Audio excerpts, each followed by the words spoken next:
Yo, what up, America? This is D Fresh. This is Twisty. I know it's been a while. I'm sorry to say. Yeah, but happy 2013. We didn't all explode and blow up, you know. So we still here. So the whole Mayan calendar thing and pointing and blaming the Mayans, no. Or if we did and maybe we're all dead and we don't realize it. Well, then the afterlife is not so great. No, not so much. But anyway, we are here to talk about Django. D is silent. You know, and this one is called Django Unchained. You know, Quentin Tarantino did it, and he called it Django Unchained because in the 60s there were several Django movies. Played by Franco Nero. Yeah. And, you know, he was the original Django. And he is not black, and he wasn't a slave. Yeah, but it did involve the KKK. Yeah, it involved the KKK and some Mexican bandits. And this, the 60s version of Django was toting around a coffin. I don't know. It was still a big shoot-up movie. So yeah, he was still a Western, you know. He was still a bad mother. But, you know, he did his thing. And in this one, you know, we have a very renowned cast. You know, you got Jamie Foxx who played Django. Kerry. Kerry. Oh, Kerry Washington who played Broomhilda. We got Leonardo DiCaprio who was a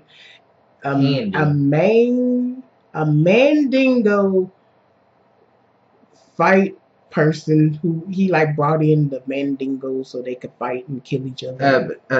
For clarification, it just means a big man. Oh yeah, it's not what you may be thinking.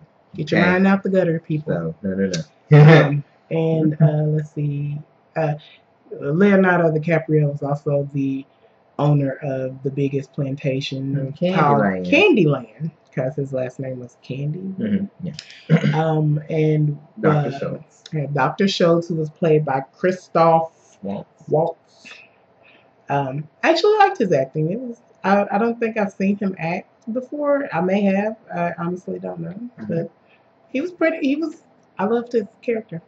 And you know, Django is about a slave who gets hired to become a bounty hunter. Because the good old Dr. Schultz is actually looking for some people that Django knew. And the only way that the doctor could get close to those people was to find Django, and you know, and then it was it's a big old adventure. Yeah, and you kind of just you know, grab a hold and just go for the ride for this adventure. It's very Quentin Tarantino. It's very bloody, very violent. I was asked, was it thought-provoking?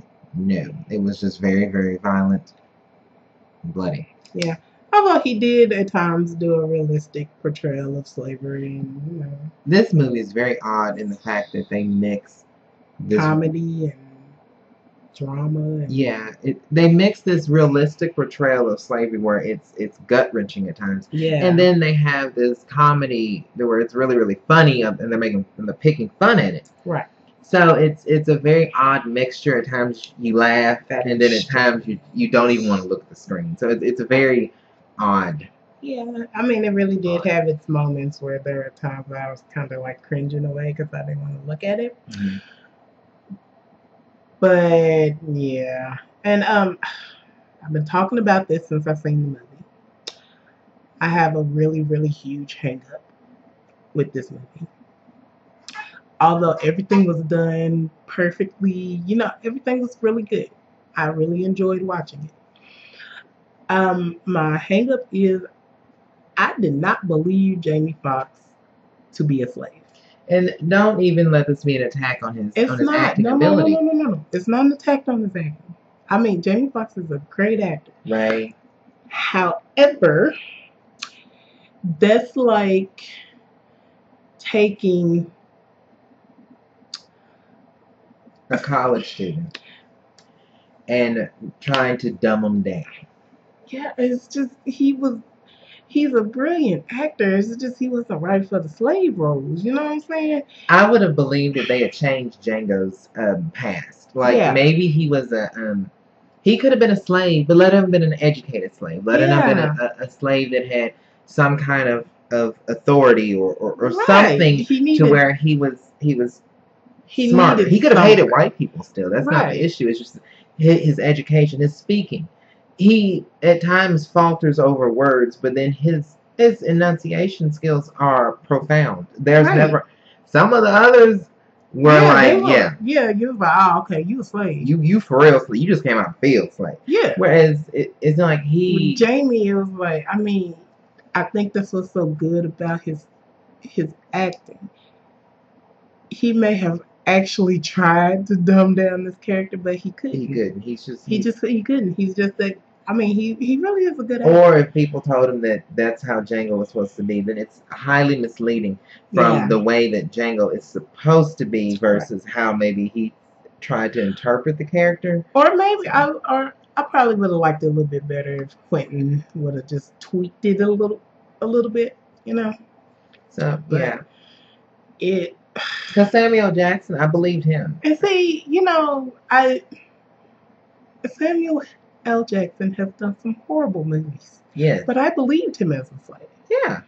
And it is maybe I do the role he was particularly playing. I don't think Samuel Jackson maybe would have done James right. You know, the character. But his character was perfect. I think that's a hard character to probably do anyway.